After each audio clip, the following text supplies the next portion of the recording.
우리는 지난 주일에 부활절을 지냈습니다. 이제 부활절 이후의 시간을 우리가 걸어가고 있습니다. 그리스도인이 1년을 지내면서 지내는 우리 교회적인 신앙적인 절기 가운데 제일 큰 절기 3개를 한번 머리에 떠올려 보실 수 있겠습니까? 금방 제가 부활절 얘기했으니까 뭐가 또 있을까요?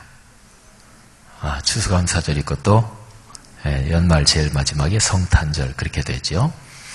근데 이 3개가 가장 커다란 오늘날 보통 지키는 절기인데요. 여기에다가 하나 정도를 더 추가하면 성경의 이 흐름이 잘 이어지는데요. 부활주일은 대개 봄이지요. 추수감사절 이제 가을이고, 그리고 성탄절은 12월 마지막 달이죠.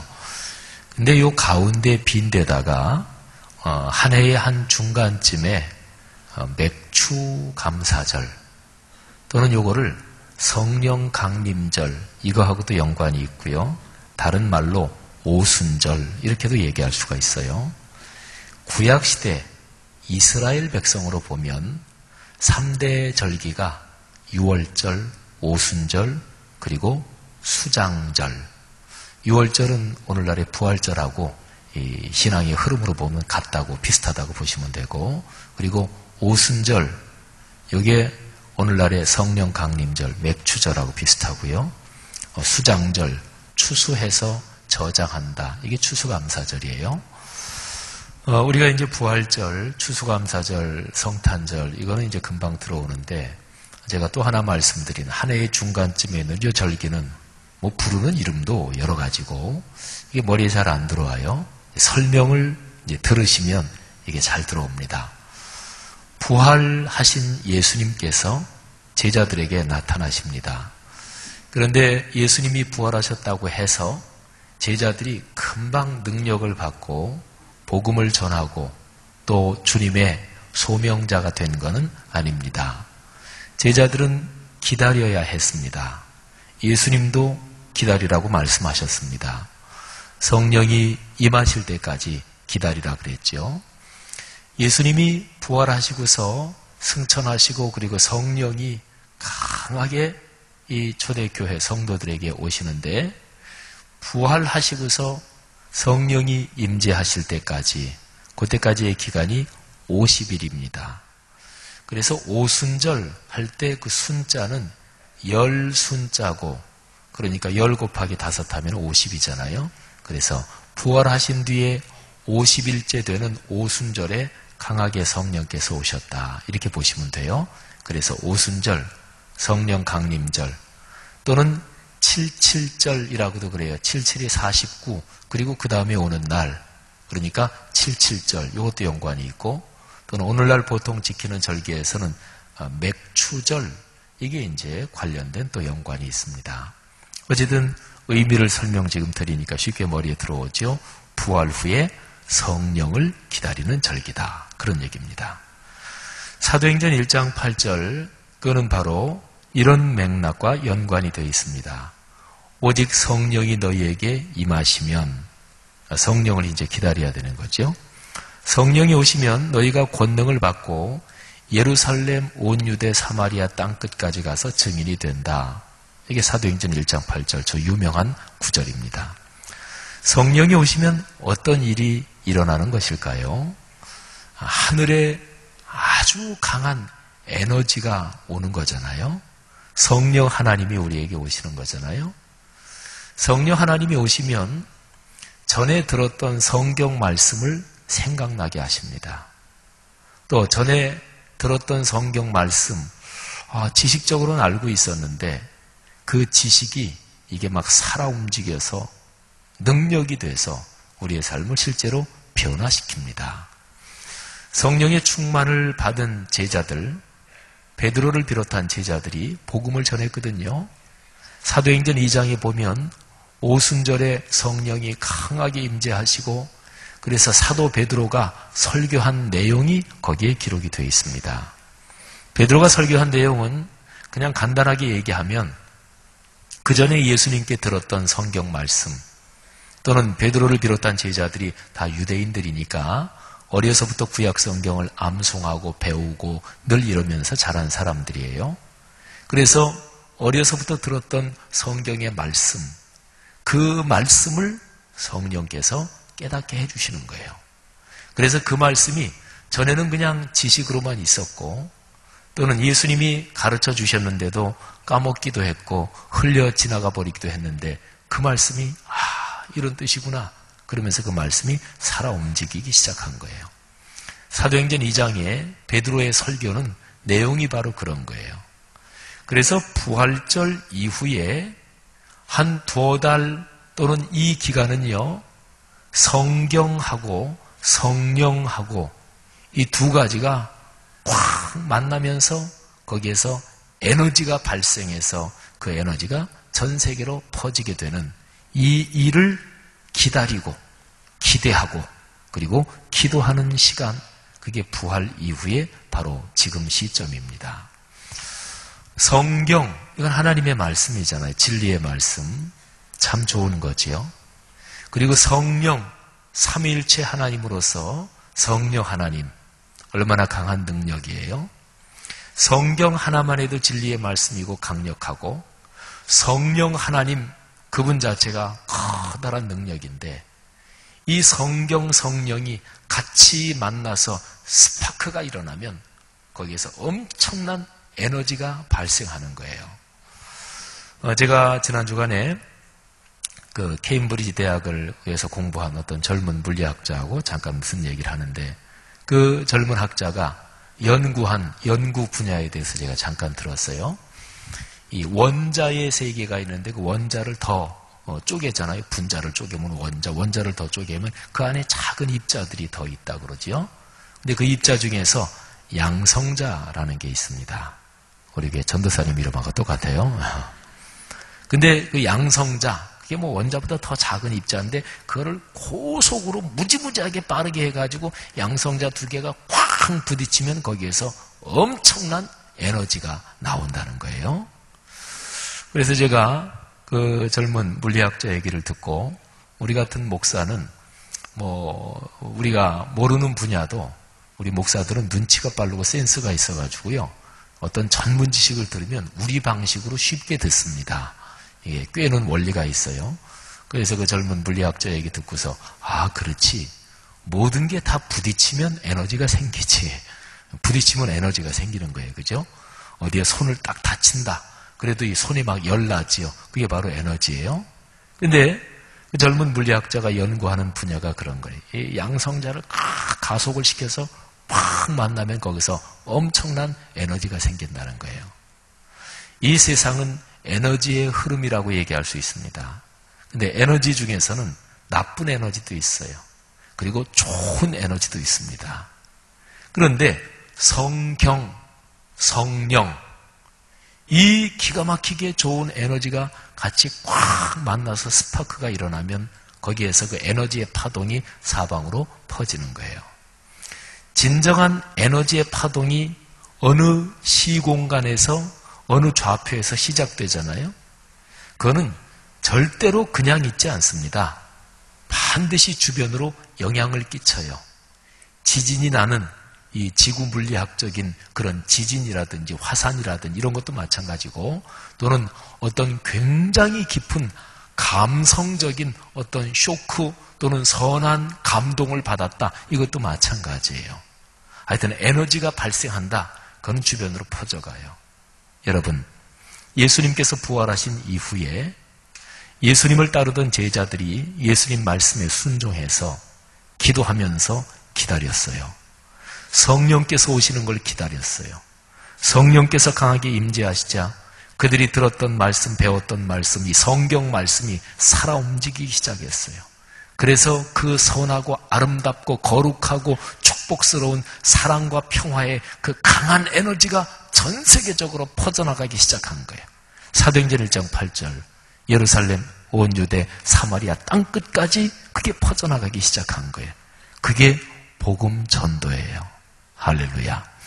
사랑하신 여러분, 이런 거룩한 그리고 선한 에너지의 파동 그리고 이 기쁜 복음의 큰 강물, 그런 흐름 가운데 살아가는 것, 그게 바로 그리스도인의 삶이에요. 이 거룩한 흐름을 감사할 수 있는 우리가 됐으면 좋겠습니다. 그래서 저 유명한 성 프란치스코의 기도처럼 미움이 있는 곳에 사랑, 전쟁이 있는 곳에는 평화, 아픔이 있는 곳에는 위로와 치유, 이런 걸 주는 거예요. 성경, 성령, 이게 스파크가 일어나면 거기에서 나타나는 그 에너지는 하늘의 에너지고 평화의 에너지고 그리고 선하고 거룩하고 아름다운 에너지이기 때문에 그래요. 여러분을 통해서, 여러분의 일, 가정, 자녀를 통해서 이런 하늘의 선한 에너지의 파동이 연결되기를 축복합니다. 자, 그런데요, 이 에너지가 사도행전부터 해서 쭉 퍼지는데 사도행전 28개 장에서 이 에너지가 어떻게 확산되는지 그걸 한번 여러분하고 저하고 살펴보도록 하겠습니다. 자, 먼저 지도를 한번 같이 그려보시죠. 지도를 머릿속으로 그려보는 거예요. 제가 지도 보여드릴 수도 있지만 종종 상상하는 게 훨씬 더 효과가 좋습니다. 자, 사도행전 1장 8절은 예루살렘에서 시작됐죠. 그리고 온 유대, 사마리아 이렇게 되는데 하여튼 사도행전을 쭉 보면서 이 흐름을 살펴볼 텐데, 자, 예루살렘을 점을 하나 찍으셔요. 이스라엘 전체 나라는 위아래로 길쭉하게 돼 있어요. 근데 그 중에서 남쪽에 예루살렘이 있습니다. 수도죠. 근데 길쭉하게 그린 거 그거를 세 등분을 해보십시오. 그러면 남부지방, 중부지방, 북부지방. 남부지방을 유대라고 그래요. 유대지방. 거기에 수도 예루살렘이 있는 거예요. 그 다음에 가운데 중부지방이 사마리아, 그리고 북쪽이 갈릴리 지방 이렇게 됩니다. 복습해 볼까요? 남부지방 이름이 뭐라고요? 유대. 중부지방이 사마리아. 이쪽에 모범생이 많으신 것 같아요. 그리고 북부지방이 뭐라고요? 네, 갈릴리. 자, 길쭉하게 그렇게 직사각형으로 그냥 대강 그리셔요. 그리고 길쭉하게 그린 거기에서 오른쪽 경계선 쭉 내려오는 그게 요단 강이에요. 저 위쪽에는 갈릴리 바다가 있고 남쪽에는 사해 바다가 있고 어쨌든 요단 강. 그 다음에 왼쪽 경계선 거기는 대해 큰 바다. 오늘날 말로 지중해입니다. 해안선이지요. 그렇게 해서 쭉 위로 올라가면 유대 지방, 사마리아 지방, 그리고 갈릴리 지방, 그리고 거기에서 더 올라가면 오늘날로 말하면 레바논, 시리아 이렇게 되는 거지요. 자, 해안선을 따라 올라가 보겠습니다. 그러면 해안선을 따라 쭉 위로 올라가면 해안선이 왼쪽으로 이제 꺾어져요. 왼쪽으로 이렇게 꺾어지면 이 이스라엘 전체 길이만큼, 비슷한 길이만큼 해안선을 왼쪽으로 쭉 꺾으면 아래쪽은 바다지요. 근데 위쪽이 오늘날의 터키. 근데 그 당시에 로마 제국으로는 그 위쪽 지방 거기에 아시아 주가 있어요. 로마 제국이 여러 주로 나눠져 있었거든요. 통치구역이 그 중에서 아시아 주. 아시아 주 말고 거기에 다른 주들도 있었는데 아시아 주가 특별히 중요해요. 그래서 계속해서 왼쪽으로, 그러니까 서쪽으로 쭉 가면 이제 거기에서 땅이 끊어지고 바다가 나타나는데 그 바다가 에게해입니다. 이 밑쪽 지중해 바다가 이렇게 위로 올라간 거죠. 에게해. 에게해를 넘으면 마케도니아, 그리고 남쪽, 그 마케도니아 남쪽으로 내려오면 아카이아 지방, 성경에 아가야 이렇게 되어 있고 그게 바로 옛날 그리스, 아테네 있고 이런 지역이에요. 거기에서 더 서쪽으로 가면 아드리아 해가 나오고 아드리아 해를 건너면 드디어 이탈리아 반도, 거기에 이제 로마 제국의 수도 로마가 거기에 있지요. 자, 지도 쭉 다 그렸죠. 사도행전을 보면 이 지리적으로 쭉 확장돼가는 그 중요한 구절들이 몇 구절이 있습니다. 자, 1장 8절은 아까 말씀드렸죠. 예루살렘에서부터 시작되는 거예요. 근데 복음이 이 수도 예루살렘 전체에 충분히 퍼진 그거를 얘기하는 구절이 사도행전 6장 7절입니다. 우리 교회 주제 성경 구절이지요. 우리 성도님들은 다 외시지요. 같이 외보겠습니다. 근데 걱정하지 마세요. 제 눈이 안 좋아서 전혀 누가 입을 벌리는지 안 벌리는지 모르니까. 자, 6장 7절 시작. 하나님의 말씀이 점점 왕성하여 예루살렘에 있는 제자의 수가 더 심히 많아지고 허다한 제사장의 무리도 이 도에 복종하니라. 아멘. 예루살렘에 복음이 충분히 퍼진 걸 얘기하지요. 자, 그 다음에요. 예루살렘을 둘러싸고 있는 유대 그리고 사마리아 갈릴리까지 하면 이스라엘 전체가 되지요. 이스라엘 전체에 복음이 쫙 퍼진 모습을 9장 31절이 기록하고 있습니다. 제가 읽습니다. 그리하여 온 유대와 갈릴리와 사마리아 교회가 세 지방이 나오지요. 남부지방 유대, 북쪽 갈릴리, 그리고 중부지방 사마리아. 이 교회가 평안하여 든든히 서가고 주를 경외함과 성령의 위로 성령의 격려 능력으로 진행하여 수가 더 많아지니라. 아멘. 자, 아까 지도 그렸던 거 생각하시면 오늘날의 터키 지방, 그러니까 아시아 주, 거기를 생각해 보세요. 굉장히 중요하거든요. 사도행전 19장 10절에 보면 아시아 전역에 복음이 퍼지게 되고 주님의 말씀이 퍼지게 됐다. 그게 나와요. 2해 동안 이같이 하니, 사도 바울이 거기서 전도한 거예요. 2년 동안을 이같이 하니 아시아에 사는 자는 유대인이나 헬라인이나 다 주의 말씀을 듣더라. 아시아 주의 주도가 저 유명한 에베소입니다. 사도 바울이 에베소에 가서 사역을 해요. 근데 사도 바울은 원래 에베소를 처음부터 생각하고 있었어요.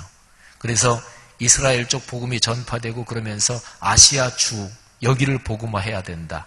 근데 그 중심 도시 에베소의 복음을 전해야 된다. 에베소는 그 당시 로마 제국 전역에서 가장 커다란 3대 도시 가운데 하나였는데 우상 숭배가 말도 할 수 없이 엄청난 곳이었어요. 거기에 복음을 전해야 된다. 에베소를 중심으로 아시아 전역에 복음이 전파되게 한다. 이게 사도 바울의 전도 구상이었어요. 성경을 읽어보면 사도행전 16장에서 에베소 쪽으로 가려고 그랬는데 성령이 막으셔요. 성령은 그 당시에 아시아보다 더 급한 게 에게해를 넘어서 유럽이 더 급하다. 그래서 바울을 유럽으로 보내지요. 그리고 유럽을 쭉 북부 마케도니아, 남쪽도 아카이아, 그리스 지방 전도하고 다시 바다 건너서 다시 아시아 쪽으로 와요. 그래서 고린도 들러가지고 에베소로 드디어 들어갑니다. 그때 사도 바울하고 같이 동역했던 사람이 내외관 중에서 브리스길라, 아굴라 부부가 있었어요. 아주 신실하고 탁월한 사역자입니다. 근데 에베소에 들어갔지만 사정 때문에 계속 머무를 수가 없었어요. 그래서 사도 바울은 브리스길라, 아굴라 이 부부를 에베소에 남겨두고 여기서 복음을 전해라. 그리고서 사도 바울은 떠날 수밖에 없었어요. 2차 시도 들어가기는 들어갔지만 오래 머물 수가 없었어요. 그리고서 사도 바울이 이런 얘기를 합니다. 만일 하나님의 뜻이 있다면 내가 여기 다시 옵니다. 그리고서 떠나고 사도행전 19장에 보면 드디어 바울이 또 와요. 세 번째지요. 근데 세 번째 와서는 드디어 거기에서 오랫동안 머물면서 복음을 전한 거예요. 종합해 보면 전체가 3년 동안을 전도해요.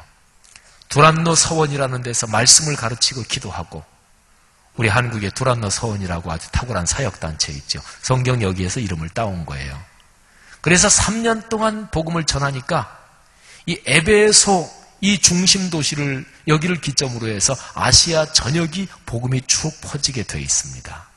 그래서 에베소 그리고 아시아는 사도 바울의 전도 그리고 사도행전 전체 복음의 확장에서 굉장히 중요한 곳입니다. 사도행전 6장 7절 예루살렘 전체에 복음이 퍼졌다.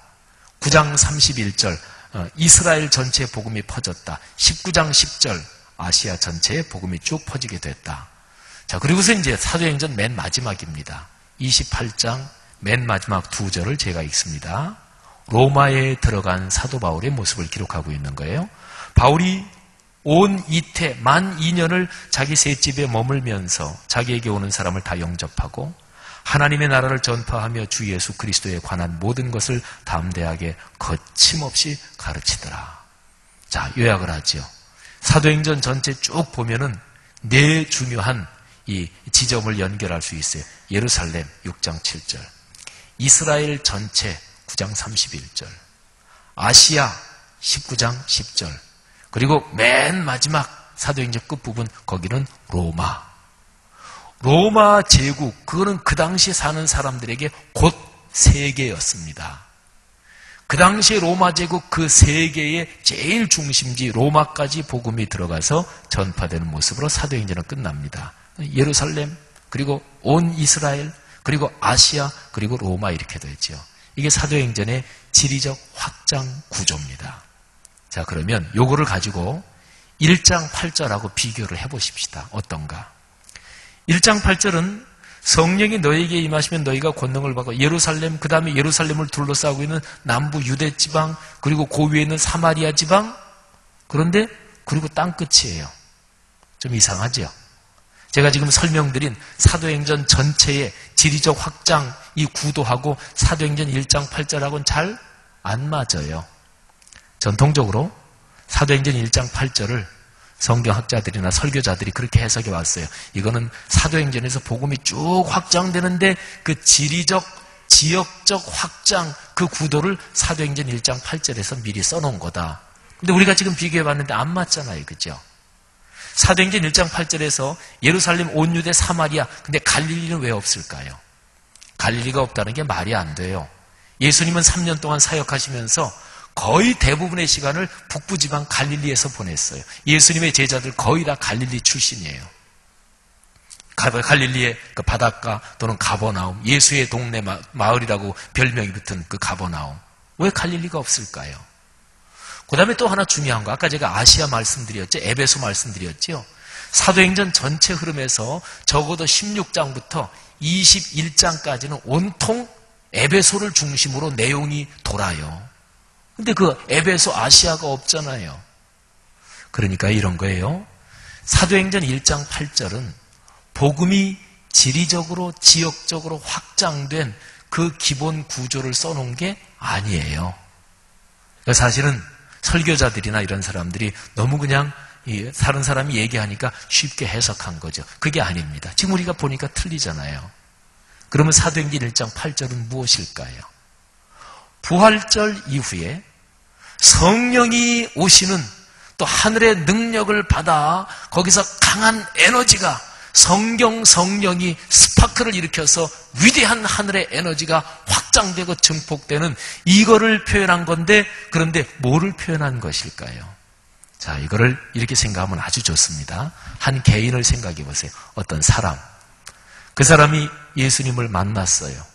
그리고 성경 말씀을 들었고 성령의 가르침으로 성령이 만나서 그 사람에게서 강한 에너지가 시작됩니다. 복음의 에너지지요. 이 사람이 진짜로 복음의 에너지가 마음속에서 작동하기 시작하면 그냥 있을 수는 없어요. 아까 말씀드렸죠. 에너지의 파동이라는 것은 물리적인 에너지 또는 심미적인 에너지, 영적인 에너지, 어떤 것이든지 간에 진짜 에너지가 거기에서 시작됐다 그러면 절대로 그냥 있지 않아요. 주변에 영향을 끼쳐요. 그러면 이 사람하고 제일 가까운 사람들이 영향받을 거 아니겠어요? 가족, 맨날 출근하는 직장 동료 또는 거래처 사람들. 그래서 그리스도인이 그 사람 주변에 아는 사람들한테 직접적이든 간접적이든 복음을 전하게 되는 거예요. 자신을 한번 생각해 보십시오. 예수를 믿으면서 가까운 사람들한테 혹시나 한 번도 복음을 전하신 적이 없으신가요? 그러면 진짜로 복음의 에너지가 여러분에게 있는지 한번 심각하게 점검을 해보셔야 될 것입니다.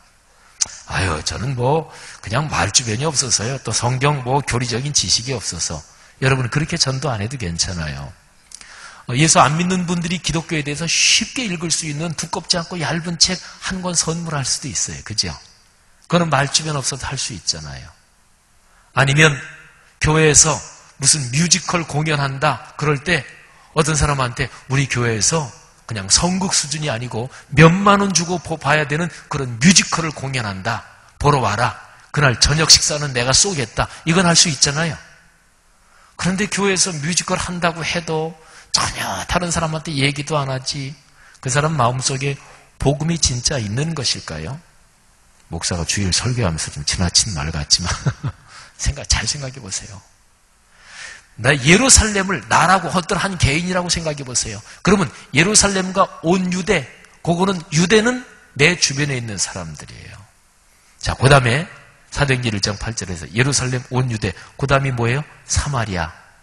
사마리아는 뭐냐면 나하고 수틀린 사람, 나하고 서로 관계가 안 좋은 사람, 내가 미워하는 사람, 나한테 해코지한 사람, 쉬운 얘기로 원수 같은 사람까지 포함해서 이게 사마리아예요.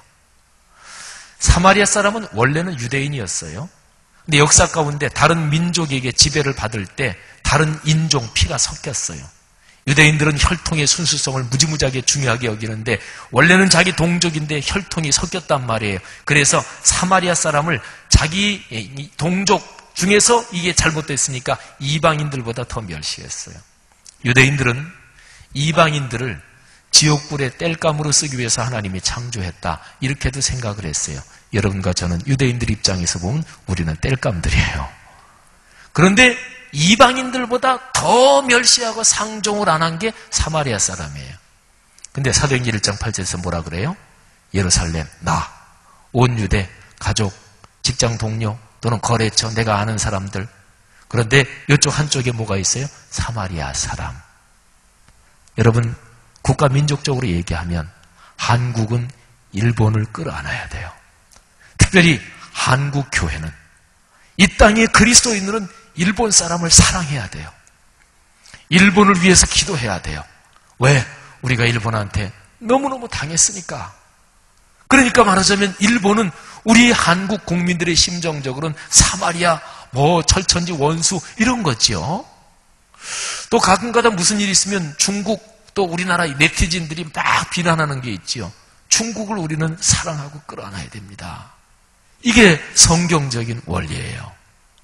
여러분, 사도행전 1장 8절 구조는 지리적인 확장 구조가 아니고요, 내 사람이 변하는 인격적인 변화, 그리고 가치관, 세계관, 인생관, 속사람의 변화, 그거를 얘기하고 있는 거예요.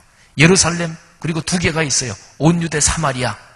이거를 사람으로 보면 내가 있고, 그리고 나와 가까운 가족부터 시작해서 가까운 사람들, 그리고 나하고 관계가 안 좋은 사람들, 이 두 그룹만 내가 끌어안고, 그리고 그 두 그룹에게 주의 복음을 전하고 또는 사랑하고 내가 배려하고 이것만 되면 그 다음에 뭐예요? 하나 남았어요. 땅 끝.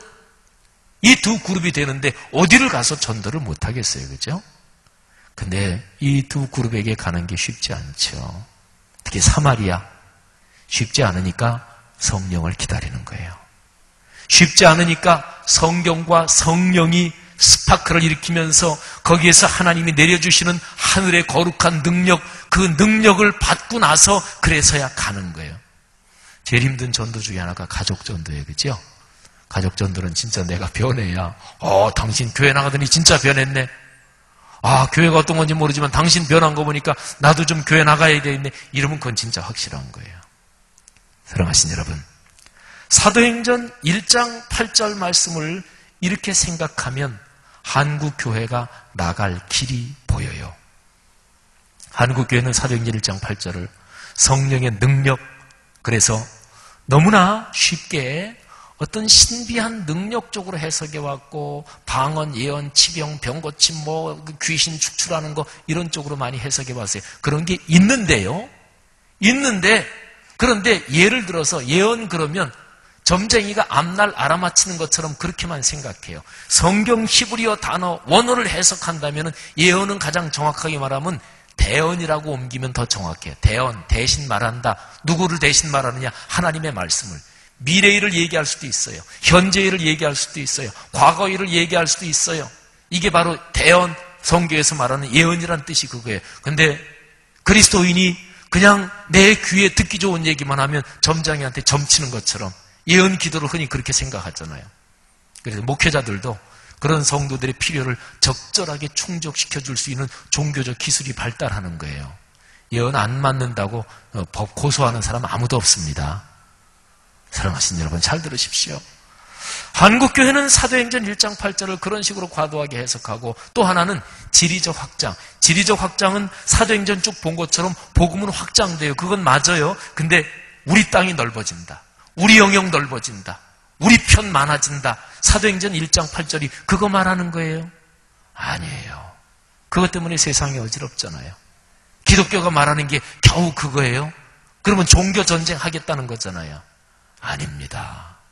사도행전 1장 8절은 내가 거룩한 하늘의 능력으로 속사람이 변화되고 인격이 변화되고 그래서 내 언어 생활이 바뀌고 그리고 다른 사람을 사랑하게 되고 다른 사람을 배려하게 되고 이 위대한 하나님의 프로젝트가 여기에 담겨 있는 거예요. 할렐루야. 사랑하신 여러분, 아까 제가 에베소 말씀드렸죠. 사도 바울이 아시아 전도를 위해서 우상에 찌들은 우상의 도시 에베소를 위해서 그토록 간절히 기도했는데 오늘 성경 본문 에베소서 이 4장부터 5장 2절 5장까지 건너가는 이 본문이 사도 바울이 말이죠. 에베소에 그렇게 공을 들였는데 나중에 예루살렘으로 올라가는 길에 에베소를 또 한 번 들르고 싶었어요.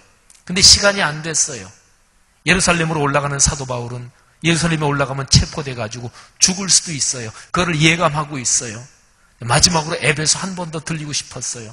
근데 시간 일정이 안 돼요. 그래서 바닷가에 가서 에베소의 장로님들, 에베소의 리더들을 불러내요.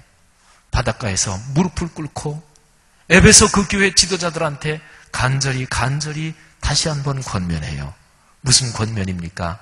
변화된 사람으로 살라, 그것입니다. 거짓말을 하지 마십시오. 각각 이웃과 참된 것을 말하십시오. 이는 우리가 서로 형제 자매이기 때문에 그렇습니다. 여러분, 분을 내도 죄를 짓지 마십시오. 해가 지도록 분을 품지 마십시오.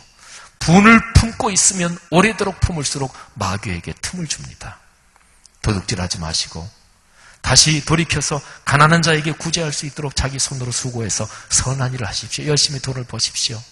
도둑질은 큰 돈도 도둑질이지만은 작은 돈 몇만 원 영수증 처리 적절하게 해서 그것도 마찬가지예요. 무릇 더러운 말은 여러분의 입 밖에 내지 말고 오직 덕을 세우는데 선한 말을 하시고 다른 사람들이 내 말을 듣고 은혜를 받고 그리고 격려를 얻도록 그렇게 말하셔야 됩니다. 4장 30절 하나님의 성령을 근심하게 하지 마십시오. 그 안에서 여러분이 구원의 날까지 도장을 꽉 찍듯이 하나님의 자녀가 됐습니다. 모든 악동, 노함, 분냄 떠드는 것, 비방하는 것, 모든 악한 마음들 이거를 버리십시오. 서로 친절하게 해야 합니다. 불쌍히 여겨야 합니다. 서로 용서해야 합니다. 하나님이 그리스도 안에서 십자가에서 여러분을 용서한 것처럼. 여기 4장 마지막 절이에요. 성경은 원래 장절이 나눠져 있지 않았거든요. 중세에게 나눠졌어요. 근데 이 장절을 나눌 때 사실은 5장 2절까지는 4장에 포함시키는 게 더 좋을 뻔했어요. 그렇게 연결이 돼요. 5장 1절로 넘어가면 사랑을 받는 자녀. 하나님이 여러분을 사랑하십니다. 그러므로 여러분은 하나님을 본받는 자가 되어야 됩니다. 그리스도께서 여러분을 사랑하신 것 같이 여러분도 서로 사랑하며 사십시오. 예수 그리스도는 우리를 위해서 자신을 버리시고 향기로운 제물과 희생 제물로 자신을 하나님께 드리셨습니다. 그 바닷가에서 무릎을 꿇고 에베소 교회의 그 성도들과 함께 바울이 마지막으로 권면한 말이 무엇이었습니까? 여러분의 영역 확장해야 됩니다. 여러분 강하게 여러분 편 늘려야 됩니다. 그게 아니었어요. 여러분 변화된 사람답게 살아야 됩니다. 그래서 복음이 전파된 거예요. 땅끝까지 가는 거예요. 성도 여러분들이요, 오늘의 한국교회가 갈 길이 명백하잖아요. 그죠? 성경 말씀이 아주 분명하잖아요. 하나님께서 우리 말씀삼 공동체도 우리 한국 교회들을 사도행전 1장 8절에 하늘아버지께서 거기에 담아놓으신 위대한 인류 구원의 프로젝트, 이게 우리를 통해서 한국교회를 통해서 퍼져나갈 수 있기를 주님의 이름으로 축복합니다.